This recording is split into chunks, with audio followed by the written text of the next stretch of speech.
Testing. Good morning. There we go. Good morning. Hi, I'm Barbara Bynum. I'm one of the moderators for Forum, and I'm here along with my other moderators, Kathy Hebers, Julian Files, and Phoebe Benzinger, who isn't able to be here today. But we put this program together every Wednesday. See a lot of familiar faces, but a couple new faces. If you're new, welcome to Forum. We're glad you're here. We do this every Wednesday, with the exception of some of the holidays. So make sure you don't show up. I believe there's no Forum on the 27th of December. We send out an email every Saturday morning saying what's coming up. If you aren't getting those emails, well, you think you should be and you aren't, check your spam folder. If you haven't signed up, come see one of us afterwards and we'll help hook you up so you get emails about the forum. And we are always looking for your ideas on topics that you think would be good for our audience and timely and relevant to our community. So this morning, super excited to present Kate Burke, and she is going to be talking about the Western history, the Silverton Train and Red Mountain Mining District. Her biography is extensive. So rather than read it to you, I'll just summarize what I got out of reading it, which is she has traveled extensively and lived in multiple states across the country and internationally, has a very interesting background, lots of education, has written lots of books, and has been passionate about trains and history for many years. And then she and her late husband did a lot of work around trains and writing books about trains and traveling on trains. And so she is here to put together all of that information for you. She'll tell you a little bit more about herself as well. Let's give Kate a warm welcome to Forum.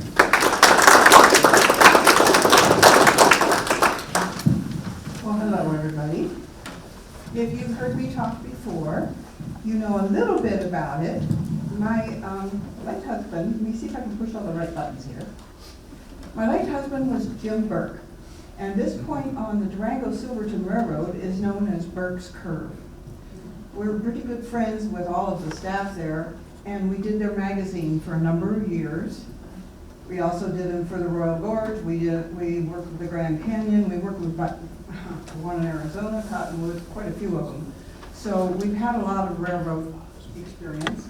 He's a well-known photographer for railways and historian. He passed away a couple years ago, but I still have a lot of his collection and his pictures. And so together we love doing a lot of this. So what I'm putting out here today kind of relates to all of that. I handed out a handout. I only made 40 and I ran out. This is like an FAQ. This has got those questions that people bring up, and I might not know the answer, so I wrote them down. But you know, it's kind of interesting when you first look at the map. And we talk about this area, people say, oh, that's the Alpine Loop. No, it isn't. The Alpine Loop is not a paved road. It goes from Uray over a very dirt road over to Lake City. How many of you have done it? Mm-hmm. And this is also, is it the Rainbow Route? Yes, and we'll talk about why in a minute. Is it the San Juan Skyway?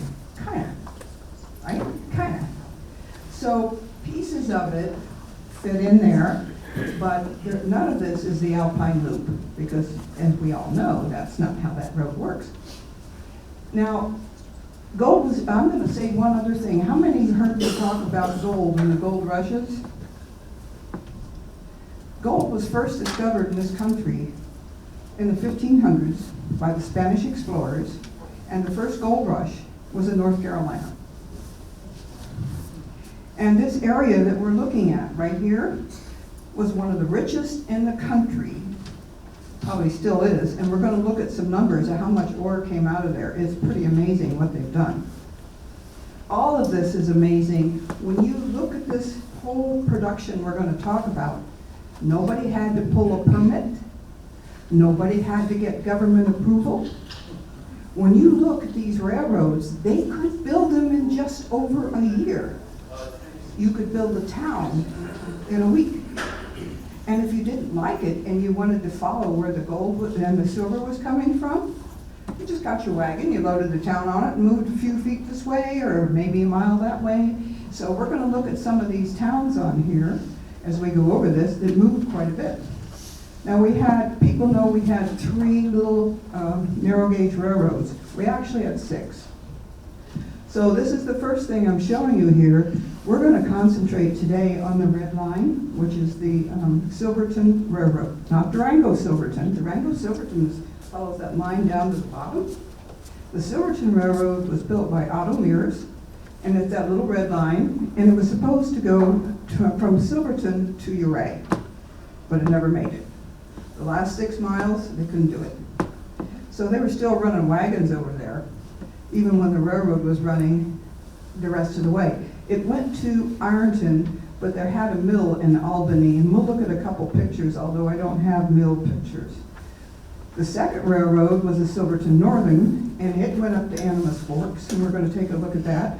And beyond that to the Gold Prince Mill. It was also built by Otto Mears. The middle railroad, the little green line, is the Silverton, Gladstone, and Northerly. And no, it was not built by Otto Mears. They asked him to build it, and he said no. So the Gold King mine people built it. However, they had some financial difficulties, and he eventually leased it, and then he bought it. So he did own all 3 of them at one time. Now, the line that went from Durango to Silverton is the first one, 1881, 45.2 miles. That one, yeah, Otto Mears owned part of it. He had a financial interest in it. He had a financial interest in all 6 of these, and I'm showing you. And there was another one that went from Montrose to Ridgeway, a little short one. So you can see the different ones they have, and on your handout, I put the miles on them, so you could see the year they were finished, or started, actually. The Silverton Railroad started in 1887, and we'll look at it in a minute. It finished at Albany in 1889. Now here's another look at this. You can also see on the right which counties were involved in this. How many of you know that La Plata County actually had Silverton in it?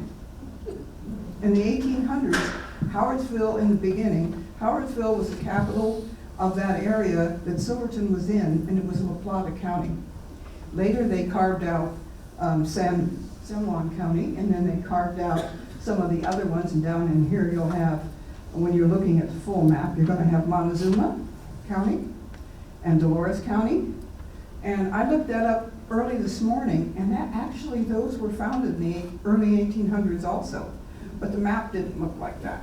So this is what I found when I did my research on this whole thing. So there's on the left there, where you see the red shading is what we're going to talk about the most. Did anybody here hear me talk about the other railroads? I did it at the Senior Center. That's a really interesting talk. So you can learn more about the little blue line and the little green line. But today we're going to talk about the red one. Now, why did we need a train to go up there? This is why. This is the Red Mountain Mining District. It had over 40 mines in less than 8 square miles. At one point, depending on which research item you look at, it had between 3,000 and 10,000 people in that tiny little area. And there were really more than 40 mines. I just mentioned some of the big ones here. This also was one of the areas that was the biggest producer of silver and gold and other zinc and lead and copper and some other items, and I call them items, that came because I wear jewelry. To me, this is silver gold. But anyway, this was a big producing area here, and you can kind of see the important things. Let me see if I can figure out which one of these points. There we go. Right in here, Guston is in the middle. And the biggest mine was over here, and I've marked them. The National Bell was in here, and the Yankee Girl was right in there. And then the Silver Ledge mine was over here, actually right there. So this whole area is pretty interesting when you look at it and you see they put out over $250 million in ore in that period of time, which was less than 2 decades. All of this started in 1880, well actually 1874, even before that. Charles Baker discovered, have you ever any read about that? Bakers? Okay, Charles Baker was a prospector. He came through the area where Silverton is now, looking for metal, gold, silver. He brought his people. They came in about 1860. They did find something. It was cold. It was miserable. I have a picture of this. And they went down and spent the winter along the Animas near Durango, went back up. But the Civil War came. So everybody left to go fight. And they didn't get back till the 1870s. And about 1874 is when they started Silverton. It was originally called Baker's Park, after him. So this is where the Rainbow Route goes. Now, that's the little red line again, the Silverton Railroad. And the name, Rainbow, there's 3 or 4 different sources for it. One of the ones I like the best, there was a group of businessmen meeting, talking about some of the railroads. They were all fishermen, they loved trout, and they loved rainbow trout, which they would fish for in this area, so that's what they called it. Another one was that there was a big rainbow over this area with a pot of gold at the end, and that's what they were all looking for. So, and then another one said, well, that's what it cost, it cost $1 million, that's the $1 million highway, to build the whole thing. So there's a lot of different stories. It's hard to tell which one's best. But here you can see the railroads. You can see why it didn't make it to Uray. That last little bit, it couldn't do it. They were going to put a cog railroad in there, and I think I have something on your handout about it. But they couldn't quite do it. And the other thing was, did it run all year long? No, because of the snow. You could get huge avalanches. You could get 23 foot of snow in one storm. So it was kind of hard to get around. So a lot of times they would go to another area. But underground mining, you could still be in shirt sleeves. And those mines are all connected. There's a lot of tunnels underneath. We're going to talk about one of them, I think, today. So the men could actually work longer than you would think because it was warmer down there, but it also wasn't very safe in there. Mining is really dangerous. The shafts are vertical, and as they're hunting for more and more ore, they're going deeper and deeper. When they do, water can get in. So one of the things that ended a lot of these mines was they flooded, and that's kind of what did them in. The other thing was, I had done a talk on this before. It was very dangerous because they would collapse. You had wood that would help to hold things up. It would rot. You also had sulfuric acid, which could eat right through the nails that were holding things together. So there were a lot of accidents. There were a lot of cave-ins. There was a lot of water that eventually closed quite a few of the mines. So it's kind of interesting to see how they managed to last this long and build these things. So the Silverton Railroad was built in less than 2 years, and in order to do it, they had to meet 3 big obstacles. And so the chief engineer, Charles Gibbs, and this is his map here on the left of what he decided he was going to do to solve these problems. The first problem, which we're going to take a closer look at, was Chattanooga. And Chattanooga had, it was very high in altitude. It had a 200-degree curve and 500 feet, and it was 5% or more. And in order to do that, he had to make a loop. The next thing he hit was in the middle, Red Mountain Town, and when we look at the map again, it's right in the middle, kind of equidistant between Uray and Silverton, but it ain't flat. And it wasn't there to begin with. It was somewhere else. But we'll look at pictures of it. They built it in the swamp, and that didn't work, so they put it on a wagon and moved it. And then they moved it again. So eventually, that's where it was, which was a really dumb place, because there was no place to put a depot. What they finally did is they built it in a Y, well, they built a Y, put the depot over 2 creeks. Now, ladies, can you picture in your long dress going out on the boardwalk to the outhouse over the deck? Not good. And you could get real wet feet in a hurry. So there's a picture of one of the little engines at the Y. And you see how a Y works. You pull a train up and go this way, and then you can go that way and you go back. It holds about a locomotive and 1 car at a time. The last problem they came to, they couldn't do a Y, they couldn't do a loop, they really didn't know what to do. It was over 12,000 feet, and that was Corkscrew Gulch, and it's 8 miles south of Uray. So what they did there was build a covered turntable, and it was probably the only one, they think, on a mainline United States Railroad ever built. So this was quite a feat, and has anybody been up there hiking? There's still some pieces of it left. Last night I found a picture of the bearings that are still there, so I'm going to show you that.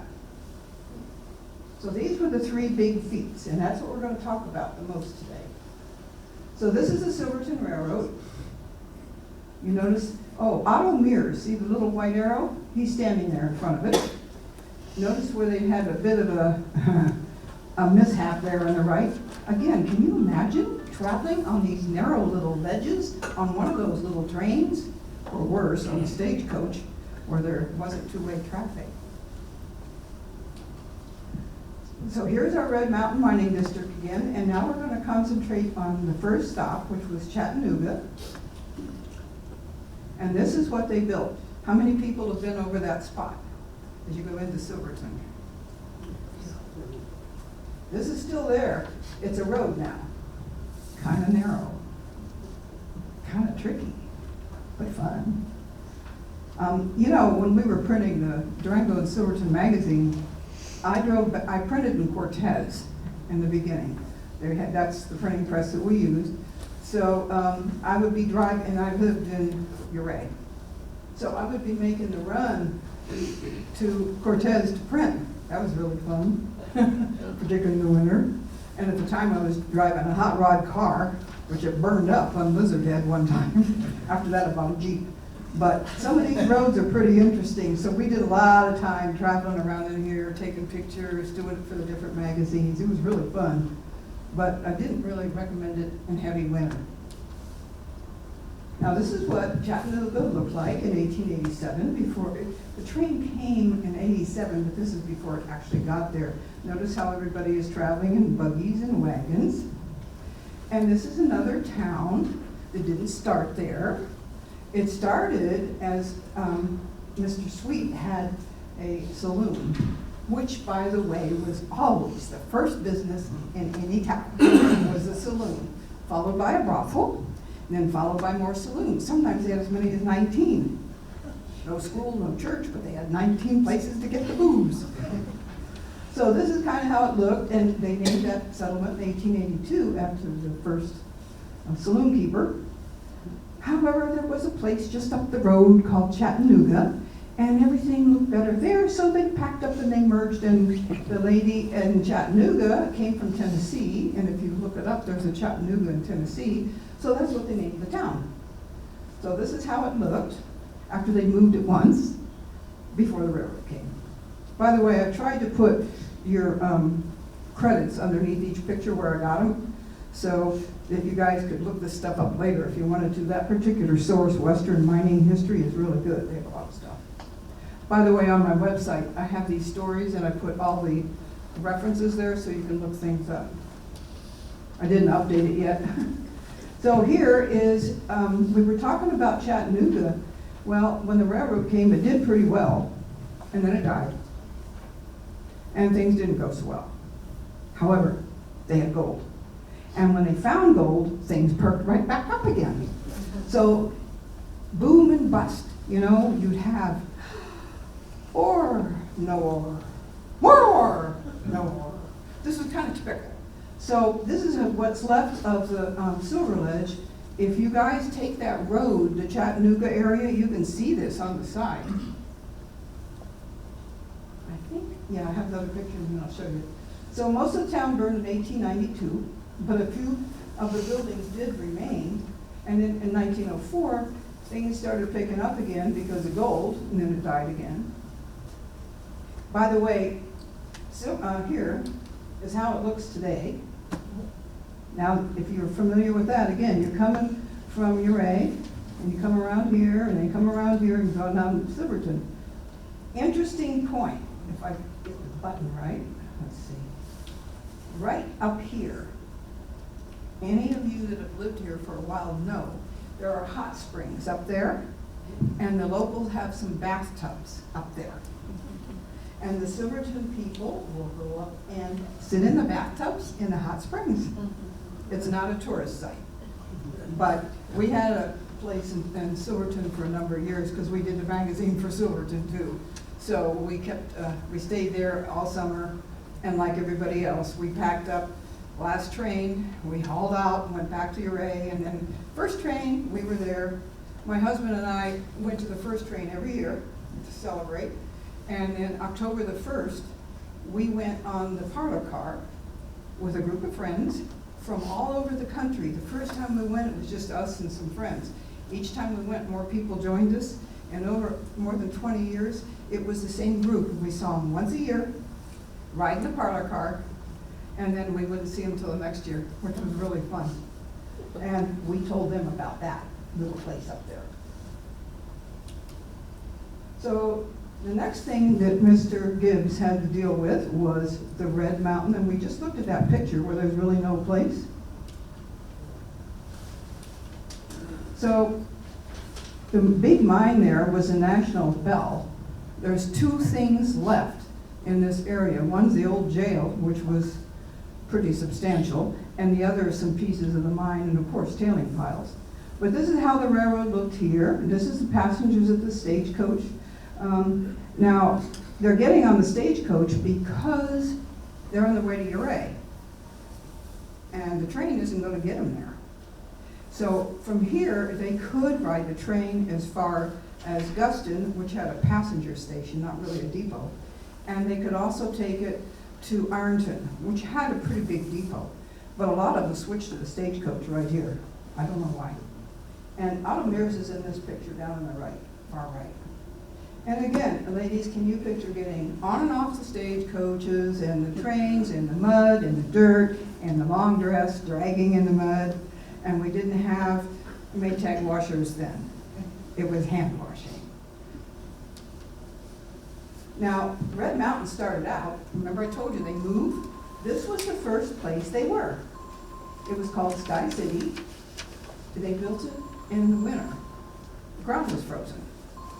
Come spring, it was sinking. They built it on a swamp. It was really kind of dumb. It was a big marsh. You know what they did? Pack it up on the wagon and move it down the road just a little bit until they got to Rogersville, which actually existed, but they kind of combined with them. So this is how it looked next. So when they got to this site, what do you see that's wrong? There's no place for a train. How are you going to put a train in there? Where are you going to stop it? How are you going to go up or down? The Y. This is where we built the Y that we were talking about. Now, Red Mountain Town, like many of them, by the way, would build up, burn up, would have an avalanche, rebuild. But everything was built of wood, so burn was often a problem. This is the schoolhouse.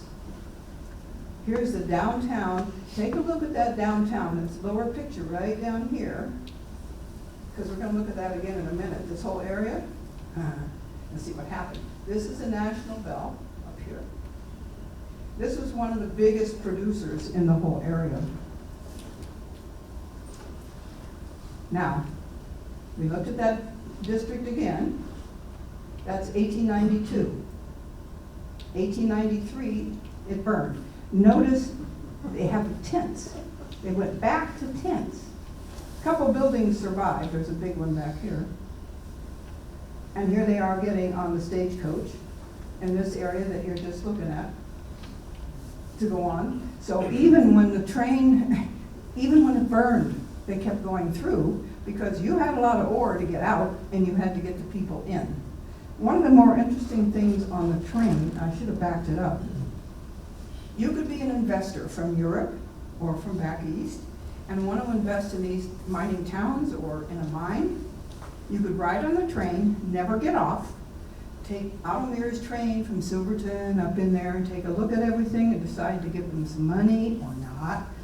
And Red Mountain Town was not, because they didn't have to get off the train, they could see it. One of the reasons Red Mountain Town wasn't big for investment, they had bad winters, they had a lot of fires, and they were really hard to get to. You know, it just wasn't something where you probably wanted to invest in a lot of buildings. So they didn't. Had a short life. So the next town we're going to look at is Guston, which is dead center of all this area that we're looking at. Come on, there we go. This is Guston. This is near the Yankee Girl mine. This is what this really is. Between Guston, Yankee Girl, Ironton. Yankee Girl is one of the few things that's left here. But this was right in the middle when we looked at that map. Back up. See all those, that's in the dead center pretty much of all those mines. So it looked like this, and this was kind of interesting. It produced 10 tons of ore a day. And until the train came, and you'll notice there, it was 75 mules carrying 250 pounds of ore. Have any of you seen those pictures of the mule trains up in the, you know, I did a talk on URA about this. They, if the first mule fell over, they all fell over, taking all your supplies or your ore. It was kind of interesting. So they really, really did need a railroad to haul this stuff out and to haul things in. They did have a little depot. Guston was never actually a town. It had a lot of people in it. It finally got a post office just before the end of the gold time. Here's the Yankee Girl mine, which is one of the biggest ones. By the way, when I'm talking about all this, about the mining era and the 2 decades, from 1874 on, mining was building, it was booming. In 1890, we had the Sherman Silver Act, which was even better, and we had silver as the basis for our currency. For some political reasons, 3 years later, nah, not a good idea. They repealed it. And when they repealed it, this whole area, which was based on silver, went into a steep decline. But Silverton actually had gold, so did Uray. So the ore in this area, because it had gold, a lot of these areas were able to survive. The silver panic, it was called, of 1893. 2 other things that helped was World War I, because they needed metal for different things, they needed ores, and World War II. So there were a couple of little booms after the major ones, but the silver panic of 93 ended a lot of this. But here you go, this is Yankee Girl, 1885. It employed 70 men and produced 900, and then there's the Guston. They're right together, so you can see how many people were employed, and the statistics of that came from the paper in Uray, the plain dealer. By the way, the Uray paper, part of the reason for the name of the Rainbow Route was Mr. Day of the Uray paper, who was friends with Otto Mears and suggested that name. So it depends on which story you like best. So here's Guston in 1900. And the other thing that was interesting about Guston, which is why I have the church here, a preacher came to Guston and he wanted, or to Red Mountain City, and he wanted to put up a church. The miners wanted saloons and brothels. They did not want a church. So he went to the people in Guston and said, can we have a church here? There were more families, although a lot of the people at the Yankee Girl and the Guston lived in Red Mountain because they wanted to be near the brothels and the saloons. But the ones that didn't said yes to the church, so he got to build his church there. And the miners that approved it gathered up all the money for the bell tower. So you had kind of 2 different groups. The family nice guys that went to church, and the guys working in the mines that are probably going to get killed in the cave-in anyway, so they preferred to go hang out in Red Mountain City. that church, that was the other thing that was interesting. When he got approval to build it in Guston, the day they had the first service in late 1892 was the day that Red Mountain Town burned. Divine retribution. Red Mountain Town rebuilt, but they didn't put a church in. This is Yankee Girl. It's probably the most photographed remnant of our era here. This is one of my photographs. But you all know, if you've been there or driven the highway and seen it, there are some remnants left of the mining era. The San Juan, both Uray and the San Juan County Historical Societies have been working hard to improve a lot of the buildings, particularly like up at Animas Forks. So some of these things are still standing. You know, when you go around the big curve and you see all those buildings for the old Eldorado, those actually came from another town. Some came from Eureka. So here we go, we're going to look at the last one, which is Corkscrew, and you see it right up there. Now the railroad went to Ironton, but you had to turn the train here. So here's that, the turntable, and you can see the rail line. You can see right there a train on it. So they could come in, go here, turn around, and go out. But there's no other way to turn a train there. Look at that. Look at the land. I mean, all this stuff is really steep with sharp inclines. So this is how it looked coming in. You're coming from Silverton. This is headed toward Uray, but that's going down to go to the turntable. And folks, I mentioned this before. I just came across this picture of a bearing. And this was taken not too long ago, so that's still up in there. You can see it. This was from 1958, but this was more recent. And I haven't seen it. My husband was up there, but I've never been up there. So Ironton is the last big stop, and we had a pretty good sized situation there. It was established in 1883. It grew to over 100 buildings. And again, I've said, look how fast they did this. I mean, you can't do this today. You just can't. Can you imagine going to the city council and saying, oh, I think I want to build a new building downtown next week. Gonna fly? Nope. So some of the things they did here in order to make money for the miners, this was how this was done.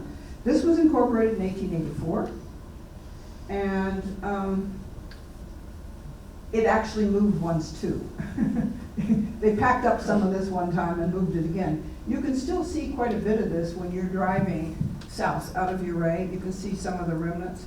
You know, there's a mine up there called the Silver Bell, and we were up there exploring, and I went in that one of those old houses, and I found a card from the Cattlemen's Association from the 50s. And, you know, you can't keep these things. I took it over to the Historical Society in Uray, but, I mean, wow, they were running cattle up there then. Yeah, they still do occasionally in certain places. But this is how it looked. It was incorporated in 1884. And it was considered really pretty promising because of the mines around Guston and the Yankee Girl and this whole area. They thought it was going to be more promising than Red Mountain Town. By the way, somebody asked me about this. There's a Red Mountain City, which was near a place called Congress and a mine there. Maybe it was called Congress. It was south of the pass, Red Mountain Pass, which put it in San Juan County. And it didn't do too well. And they say maybe the people in Silverton wanted it to survive so it would be closer. But actually, it didn't do very well. Everybody moved to the other side of the pass, and that was Red Mountain Town. And that was the one we just looked at that had several different names, but it wound up to be the bigger of all of them, even though it burned when the church was first established in Guston. So here we go. Here's some of the pictures of what it was like. Peak population here was 1,000. It wasn't quite that high in Red Mountain Town because there's not enough room to do it. But there was enough room here to have quite a few people. And I found this interesting. Look at the bicycle. Now, if any of you have spent time in Silverton, you know a lot of people there ride bikes. We used to keep an apartment there because we did the magazine for Silverton and the railroad and Uray. So we had an apartment there, and I kept a bike. It's flat. Baker's Park is flat. So everybody rides around on their bike in the summer. And I guess they did it here too. I thought that was kind of interesting. So it had 2 trains a day coming in before the crash.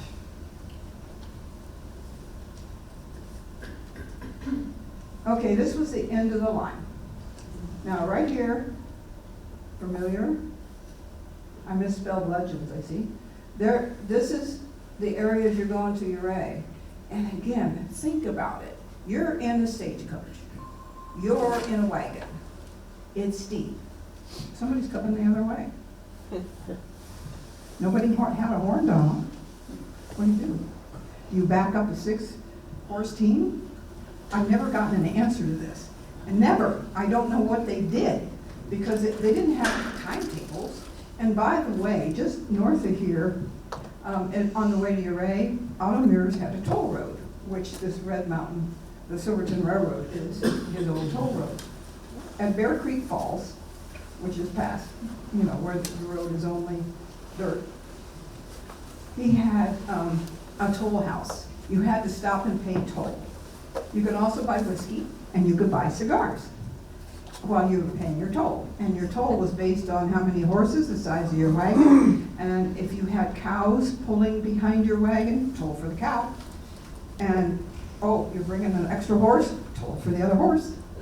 So while you're, getting some whiskey and cigars, you could also be paying all these tolls. He did pretty well, but there was no timetable. People just rode through there. They're pretty brave. My husband told me when he first took that road, he was a little older than me. He was Korea veteran. I'm Vietnam. So he and his friends were driving an old Model T kind of car along there, and they ran out of gas, and then they had some other problems. They were putting it together with, I guess, baling wire to try to get over there. But he said that road was really pretty interesting back in those days. So I'm going to back up one more.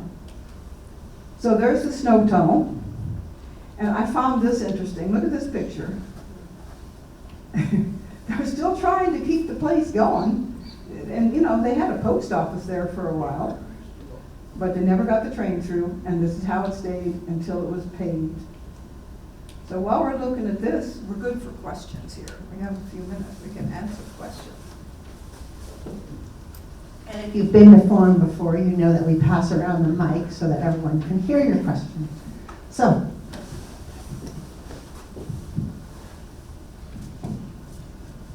Most of their pictures show horses. Wondering how they kept those horses fed and taken care of through the short season there. This is kind of interesting. In Silverton, if you visited Currawong Gallery, that was at one time a stable for the horses. They were upstairs. They kept the horses on the upper level. They kept the horses and the cows inside. In Silverton in the wintertime, the cows all were inside. A little messy to clean up. And my friend that owns the Currawong, I had asked her, I've been upstairs and seen the whole thing, and I asked her about it, and I said, didn't they get stinky? I mean, the horses upstairs? Where'd they go to the bathroom? Oh, right there. Okay, I see. But that's what they did. They kept them inside. And as far as the feeding goes, in those mountain towns, most of those didn't have a lot of horses. They were coming in and out, but they mainly had mules. I'm glad I don't have to clean it. So this is kind of the Wild West, and before they platted these towns, who decided what lots went to who? Who decided And what?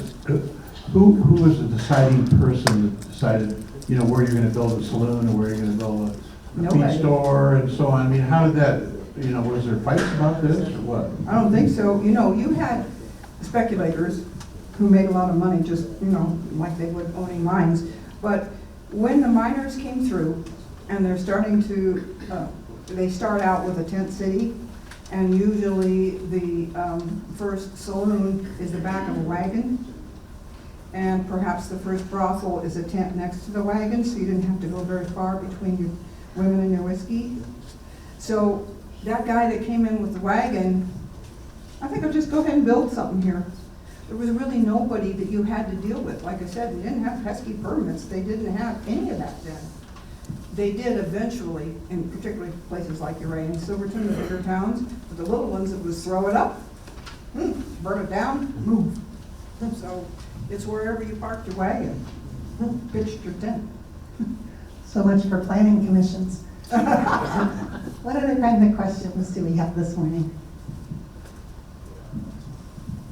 Where did Otto Mears get its bankroll to start his organization? Otto Mears was an immigrant who was 7 years old when he arrived in San Francisco on a boat, and there was nobody to meet him. So he sold papers on the street. He was, and didn't even know the language yet. He was quite an entrepreneur even then. When he moved over to, he did a couple things, but when he moved to Colorado, he was on the eastern side, and he had a mill, flour mill. He was making money with his flour mill, but he really didn't have a way to get his flour to market. Built a toll road. And since that worked out pretty well, he was looking at the mining area and he goes, I could build a road over there. And then perhaps I could bring my wagons there. So he did.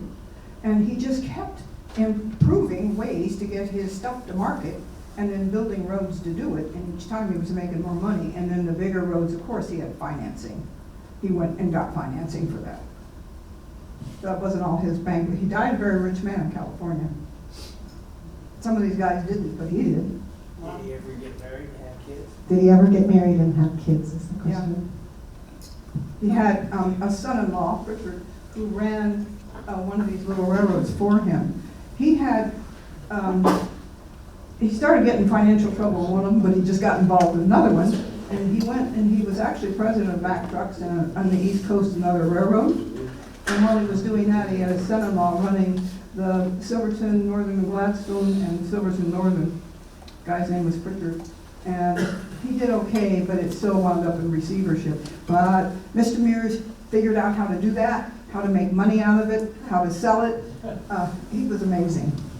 He's a talk in itself. Sounds like a scrappy man who really hustled. Other questions this morning? What a great information. So knowledgeable. We just had fun with this.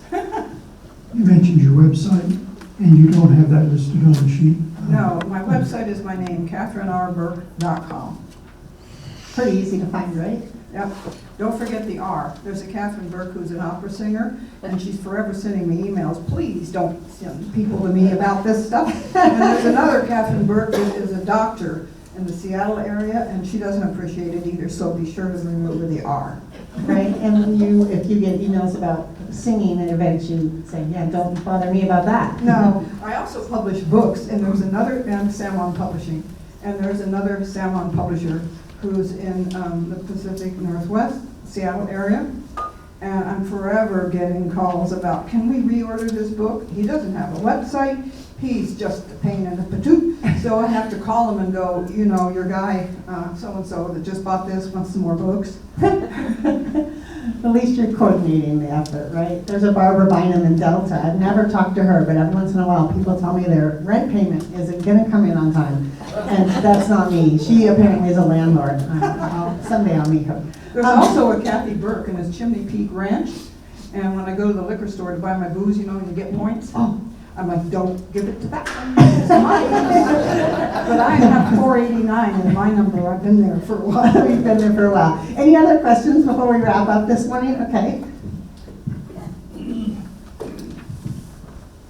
Give us some information about the labor in the mines.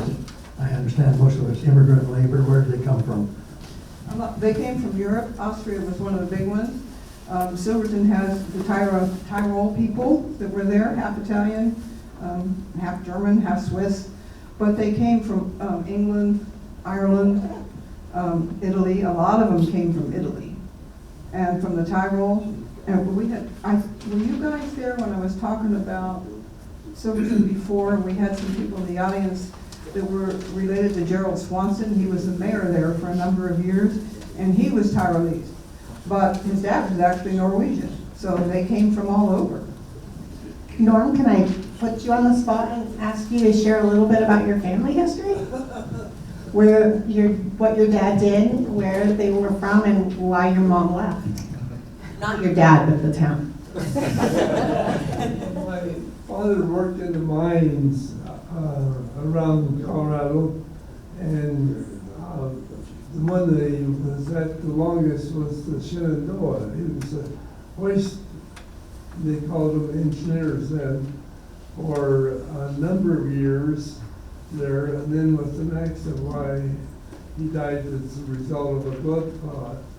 But we, the family was really raised in Red Mesa, Colorado, and my dad got into mining to make a living, and we, my mother, we moved, dad bought a big two-story house in Silverton, and we moved there, and it was,